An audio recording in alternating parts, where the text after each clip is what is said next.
sinabi si Senator Enrile na meron siyang personal information, bagong evidence. Meron ba kayong idea kung ano yun?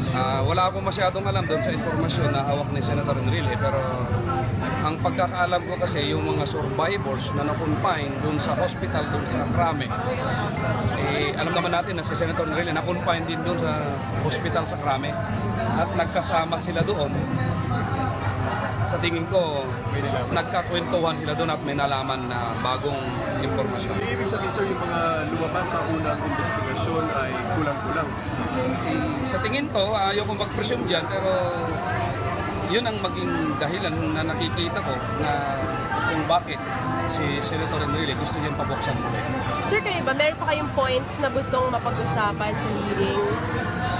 Ako meron, pero hintayin na lang natin doon sa investigasyon para doon natin ilabas. Kasi aminin natin, nakita nyo naman lahat yung investigasyon sa Senado. There were times na nagsasalita ako, kinakat ako kung mapupunta sa isang conclusion, sa isang formasyon sinasabi ko. Especially nung pinakahuling mga araw, nakita ko yun. Magpa-participate ka ba? Well, it all depends kung mayroon invitation na sa akin, I have to go and attend the hearing. And you will share yung hindi mo na-share? Kung ano man yung tatanungin nila, sagutin ko. Objective talaga nito is huwag itong magamit.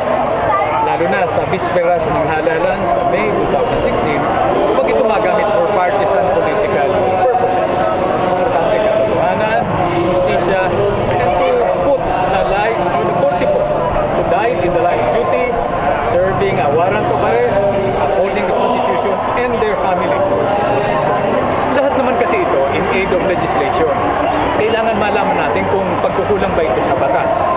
Ang layunin nito, hindi yung hanapin yung go witch hunting.